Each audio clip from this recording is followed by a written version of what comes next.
Welcome back to Create Wealth Through Franchising Podcast and Kim Daly TV. In my studio today with her own amazing set, a woman who focuses on women in business, near and dear to my heart, Trisha Stetzel. Welcome to the studio of Kim Daly TV. Kim, I am so excited to be on. It's been a long time coming, so I'm glad that we're finally here.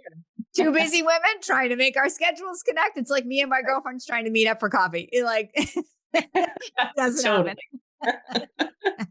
For those who are listening, Trisha is a focal point coach. So if you follow me, you know that today we're going to get a double bang for our buck because she's going to tell us her own story of transforming her own life by becoming a franchise owner. But then we're also going to do a little bit of a business coaching lesson. So Trisha, with that introduction, let's go ahead and start at the beginning of your story. Tell the followers a little bit about what problem you were solving for in your life when you decided, I think I need to do something different, and maybe it's a franchise. So if it's okay, I'm going to take it even a step back further from focal point because I do have franchise experience. I bought my first franchise almost 17 years ago. I'll be 17 in March, which is really amazing in the pet sitting and dog walking business. And so I knew when my husband started looking at focal point that this could be something really good for him. See, Kim, you probably don't know the rest of my story. In 2015, my husband started looking at coaching. It was something he wanted to do when he came out of corporate. And as he went along this journey, he bumped into focal point and he did all of the things that everyone does, right? We go through discovery and check everything out and talk to everyone and do validation calls. And I just happened to be there looking over his shoulder while he was going through this process. I went all the way to certification training as a spouse before I came a focal point. This isn't for me. It's for you, honey.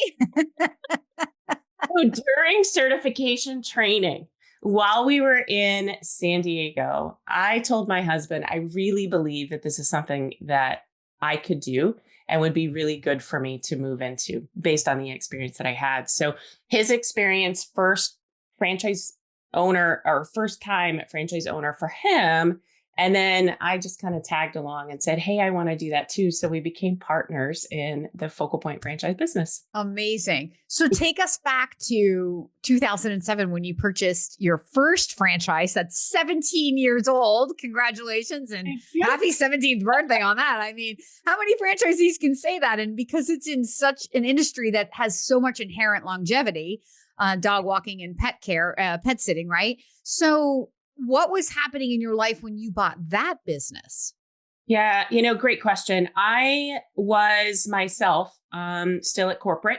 And so I spent 8 years in the military. We'll talk probably some about this love that I have for supporting veterans, especially women. So I had been in the military for 8 years, went to work for corporate America for 10.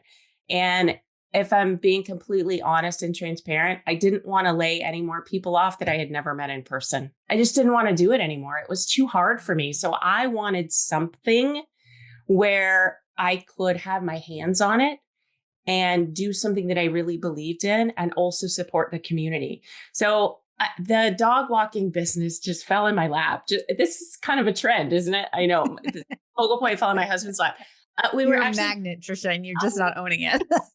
We were looking for a pet sitter at Thanksgiving time in 2007, and I couldn't for the life of me find a pet sitter. We'd used one everywhere else we lived. So now we're here in Houston. We can't find anybody to take care of our animals.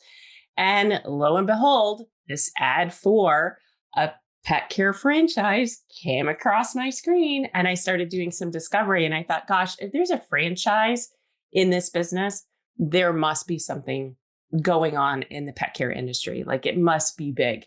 And because I was coming out of corporate, I thought, gosh, it would be so much easier if somebody gave me all of the systems and framework to go start this business. So that's where the story began.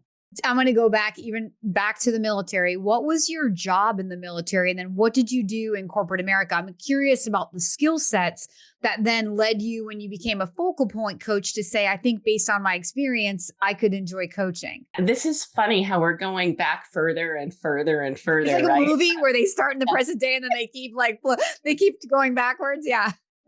They're like, No, Stay how with us, people. Stay with exactly? us. We're quantum leaping timelines here. How exactly did you get here? Interestingly enough, when I was in the military, I was a cryptologic technician maintenance. If I told you what that was, I'd have to kill you. I'm kidding. Yeah. It Kidding. sounds very fancy. Very techy, right? So I worked on the equipment that the techs were using to record and listen to conversations that were going on. So that was my job, was to fix the equipment, maintain the equipment. By the way, that's where I met my husband. We met in the military. So 8 years in the military, I spent some time in Florida, moved to Okinawa, Japan, and then on to Hawaii. And leaving Hawaii, we landed in the Chicagoland area. I know, sounds completely insane. It was cold in April, and I am not a Midwesterner. So my husband is.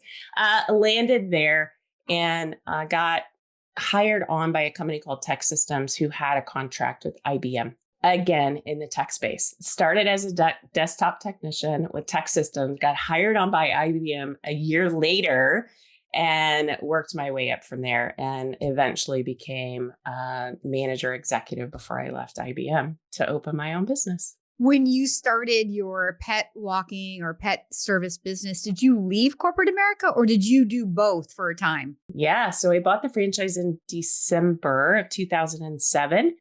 Opened my doors virtual. I guess. Well, we had our grand opening in March of 2008, and I quit my job on the last day of May in 2008 and went full time. And never looked back.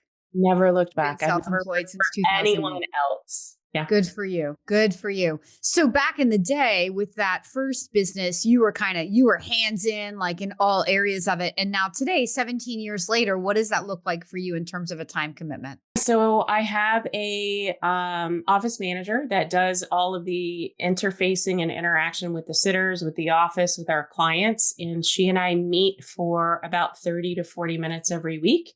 And I still have my fingers a little bit in payroll just to make sure that everything is going well. So really spending 6 hours-ish. That's the dream. Yeah. That's the dream. But she's earned it, right? Like, listen to the story, right? It didn't happen overnight, right? No. Oh my gosh, girl, no. Right. Exactly. I'm sure. Right. Like, yeah. So, and that's a people intense business, right? In order to take care of more pets, you got to have more people, right? It's kind of like a staffing business. If you really dial it back to what's the core problem we have to solve for in this business, correct? Absolutely. Yes, absolutely. And it's golly, there's two parts of it for me. It's the love of the people that I have serving, as well as the people that we serve. It also reminds me that I don't want to get into another business like that. Like, I love that business, but if we were looking at another franchise that had people involved like that, like as a staffing at that level. Yeah. Yeah. Like senior care or a cleaning company or any other business that basically is a staffing. Look, like Trisha, so as a franchise consultant and a mindset coach, to my candidates, and I always say, look, you have to look at the business as what's the primary business you're solving for, right? And this is the thing that took me from an average performing franchise consultant to a history making consultant in a 12-month time period. And this was in my 9th year of business, waking up and realizing, oh, I'm not really a consultant. I'm a prospector, right? So the limiting factor to growing my consulting business is having more people who want to talk to me about owning a business. So I need to wake up and solve for that problem every day, and then let the problems of consulting work themselves out. And that one little mindset shift took me from like literally average performing to over 350% more revenue in 12 months. My process in franchise stayed the same. We were still in a recession in 2011. My skill set did not increase in 12 months. Well, maybe my prospecting skill set, but not my consulting skill set, right? So that's why when I'm, on my whole point of my podcast is to share the inspiring stories so people out there can get a taste of like who buys a franchise and why do they buy it? And then go, oh my gosh, that person sounds like me. But then also offer the business coaching side, because I can't stand myself for not doing it, because I've been a small business owner for 27 years, because I know all of the limiting beliefs and the assumptions and the preconceived notions and the paradigms that keep most people stuck doing what they do because they believe it can't work for them. Their market isn't good. The franchise is out for their success and not my success. Like Right. the things, right? And so Mhm. that's the whole point of my show, is to bust through all these myths and Yep. help people go, stop making it so hard. Just come to Kim Daly. Let's have some fun. Let's explore some options. Zero pressure. Yeah. And I love maybe that. you might change your life. Yeah, absolutely. It's so important to go in with the right mindset. I see so many, like I had the opportunity, Kim, to coach coaches coming through Focal Point. I get to meet every brand new coach in the Focal Point system, and I get to spend weeks with them. And it's amazing to watch these coaches flourish and grow, but also see the other side where they struggle. They struggle with things like, well, where's my market going to come from? I can coach anyone, everyone, someone, but no one's listening. Well, there's some work to do there, right? And the mindset work around exactly what you were talking about. I got to be a good marketer. I got to go figure out how I'm going to fill my funnel. I got to go figure out how I'm going to talk to 5 new people a day, right? And that's hard. When you come in, you're like, no, I just want to be a coach. No, you got to go market your business, right? And this Good business, for you. working I in. gotta do a little girl power thing here. So okay, you come out of corporate America basically more on a technical level, not in a like management or leadership level. I mean, I'm sure you got some of that in the military, but now you're literally coaching some of the greatest coaches in the country, in the world, and as part of Focal Point. And we at Create Wealth know this because I don't know if you know this, Trisha, but starting in January of 2024, every other episode has been a Focal Point coach. We have Oh, met some amazing people, like mind blowing episodes and yeah. from like all different little spins, exit strategy and mindset and stronger operations and becoming the leader that you wanted to be. I mean, all these topics we've covered this year on this show. And so you're the coach to those coaches. That's very impressive. Oh, thank you. I'm blessed and honored to be a part of their journey. And it's beautiful and amazing all at the same time to watch these coaches come in and be so excited about getting out there and helping people. Like that's what brings us all together. I believe in this franchise is that pebble on the pond, right? We all want to create this effect with the one person that we might be working with that is affecting everyone else, their employees and their families under them, and even the community, and sometimes in the state or maybe the world, right? Which is huge. And so I'm humbled to be a part of that. And it's been a growing journey for me as well, to learn a lot of lessons along the way. Yeah. Amazing. It's so good. Okay, so take us into present day. Keep up with us, listeners. Okay, now we're coming back to present day. You have a Focal Point coach. We mentioned in the beginning, you love to focus in on women veterans. So tell us a little bit about the practice you run and how you work with different women veterans in case we have some listening to us right now who may be like, oh, can she help me? Thank you for the opportunity. I really appreciate that. I am hyper focused on working with female veterans who are in business leadership or ownership. You heard my background, you know why I have an affinity for that. And what I typically spend most of my time working with these women on is communications and mindset. Listen, if we're not good at communicating with people outside of our normal communication style, we're missing 75% of the opportunities to get people to buy the product or service that we have available to them. That's huge. So we're only connecting with 25% of the population naturally. So we start there. Like we can expand how you're filling your funnel, how you're marketing, how you're selling by just understanding our communication style and the style of others. So that's where we start. And then there's a lot of mindset work. I work with a lot of women who are afraid. They're afraid to be strong. They're afraid to be on their own. They've just opened a business. They don't know what's on the other side. They may be, in a lot of cases, just hiring their first employee or their next employee. And they're scared to death to do that because they look at the numbers and they aren't sure if they can afford to do that. But if they don't do that, if they don't make it affordable, then they can't grow their business. So they're not scaling. And that's where I spend most of my time, is really working on communication style and mindset. I think that they come together really nice. And then, of course, we work on all of the facets of the business as well. But those are the two areas I believe are the most important in the engagements that I have. I'm curious. Let's go to the first thing you said about communication. So can you tell what kind of communicator I am just by talking to me for a few minutes? Well, I can. And, a lot of it has to do with your body language as well. Right. So lots of hand movement. So it's not just, I'm Italian. It's like everything that's above the surface, right? Lots of smiling, leaning in, asking personal questions, really having this connection with your eyes. Very likely, I'm sure if you haven't taken a disc, I might be surprised, but likely high eye. Yes, ma'am. And based on the way, nailed it. yeah, and based on the way that you're running your business, you probably have some D tendencies as well because you just go get stuff done, right? Yeah. So I get close, girl. And I need the SCs around me because sometimes I'll just plow through and I'll be like, "Oh, thank you for catching that mistake." Yes.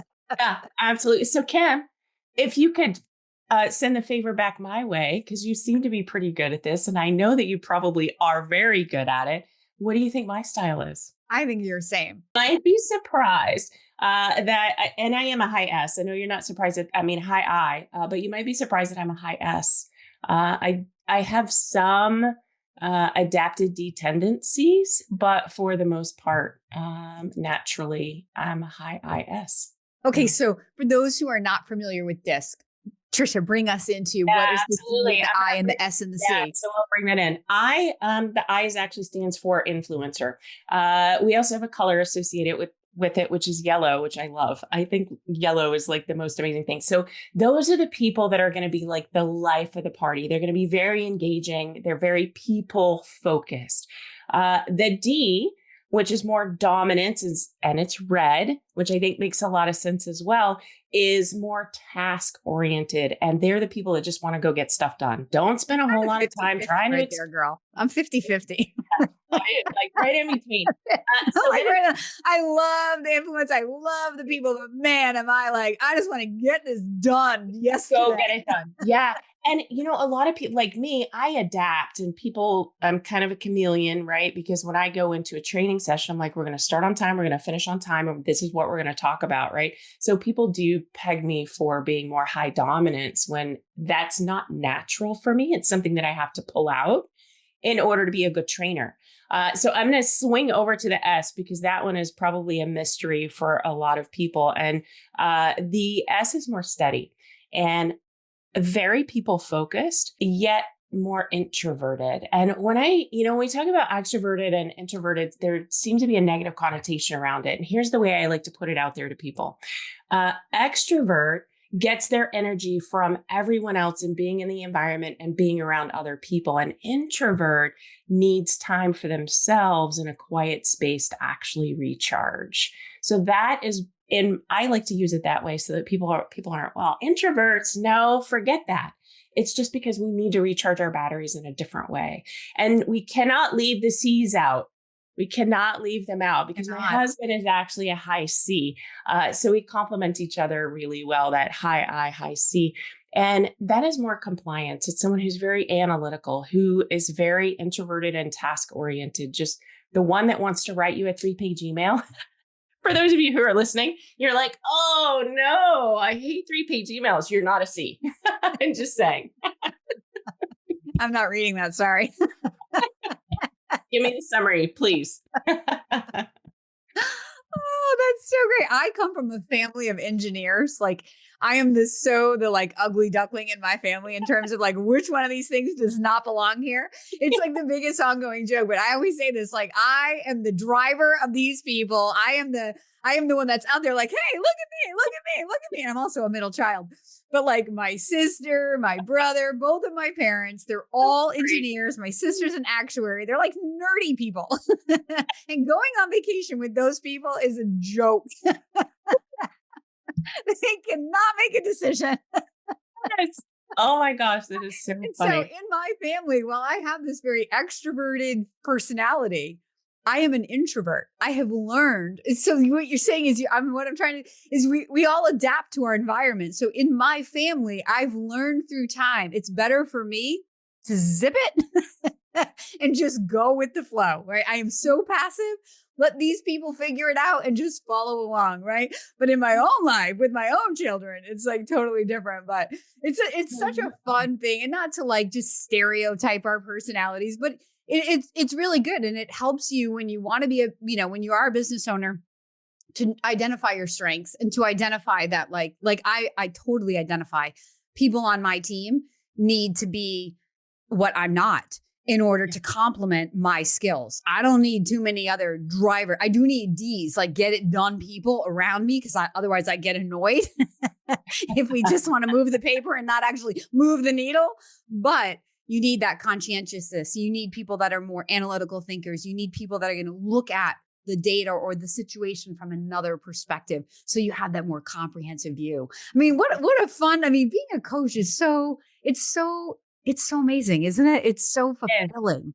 It is, absolutely. And, it's an interesting franchise too, because and I've been afforded the opportunity to spend time with all different kinds of franchises in my coaching business, as well as the other one that I run. And what I find is that Focal Point is different. Hanging around these other businesses, they're not the owner operator in your business doing everything type franchises. Not all of them, right? A lot of them are more service based and have employees.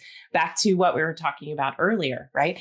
And being able to do that and serve people is absolutely amazing. But there are also in this business things that we're not good at, and we should be paying attention to those things that we're weak at, so that we can get help from others, right? Like marketing, like lead generation, right? All of the things that we find hard, or if we just want to go focus on coaching, let's allow those things to be coddled and taken care of by people who are good at those things, just like you were talking about your team, right? To have people who are analytical and people who are running from 1 to 2 to 3 instead of 1 to 5 and getting all of the things done. So yeah, it's been a very amazing business. We're going into our 7th year. I think we're in our 6th year. We'll be going into Amazing. And still so passionate. I think as we wrap this up, I have 2 questions I want to ask. It's kind of the same question, but to 2 different people. The first question I have for you, Trisha, is what advice do you have for the female business owner, since that's your avatar? What advice do you have for the female business owner that you see most commonly? I guess the problem is, what's the problem you most commonly see these women getting into, and what's the advice you have to help them if they're listening? One that's very near and dear to my heart that we tackle a lot is pricing. You should charge for the value that you bring to the table. So many women are underpricing the value that they bring to the table in their business. So my advice is think twice about your pricing. I want you to look at your competition or those that might be competing in that same space as you. Look at their pricing and charge more. Just charge a little. Be the Nordstrom.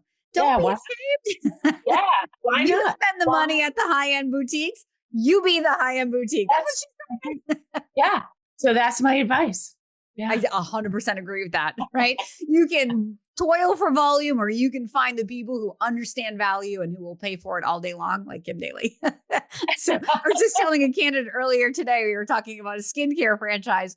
And I was like, yeah, well, I'm that client. I had a facial last week, and they sold me some $68 lip plumper. I'm like, when you're selling hope, women will pay for whatever it is, right? She was dying. And I'm like, yeah, but there's more women like Kim Daly who will pay for that hope, right? Yes, absolutely. You're selling hope. You're always going to have customers.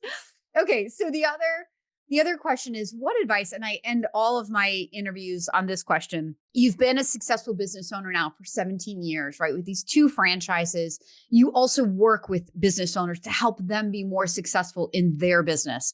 So what advice do you have for the listener who's out there, who's been following Kim Daly, but hasn't reached out to me, to Kim Daly, to find the perfect business because they're just sitting there listening, but they haven't yet taken action?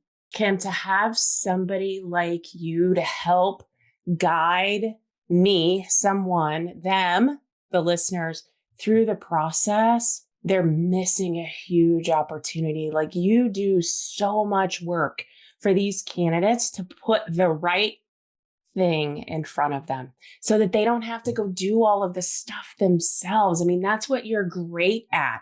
The beauty of having someone like you on the team is that you meet them, you read them, just like you did today with us, right? Reading each other and what are you passionate about and what do you love? And you're going to go sift through the thousands of opportunities out there and present them with a handful or less things that are great matches for them. So why wouldn't you want to interface with Kim on, she's going to take all of the hard stuff out for you automatically, just like that, and make it so much easier for you to choose the thing that's right for you. Even if the choice is, hey, I thought about franchising, it's just not the right thing. You're going to find when you work with Kim Daly, zero pressure. I am never going to talk you into this. I'm going to talk you through it. I'm going to challenge your thinking, right? Especially if I feel like you're getting stuck behind an assumption or a limiting belief, right? Yeah. This doesn't work in my market, or, oh, I don't know about the people where I live, those kind of things. But at the end of the day, if you want to make this wrong, it is not right for everybody, and you will feel zero pressure. So thank you for being our special guest here today, Trisha. Is there anything else you want to say before we wrap up this awesome interview? You know what, Kim, thank you, first of all, for having me on. It's a blessing to be a part of the Focal Point team. It's a bigger blessing that you are a very integral part of our team as well. And I appreciate you having me on the show today. And this was fun. It was so fun. I love every single Focal Point coach I've ever met. Those who follow me know I've often said, if I didn't love franchise so much, I would 100% be a Focal Point coach. Love that.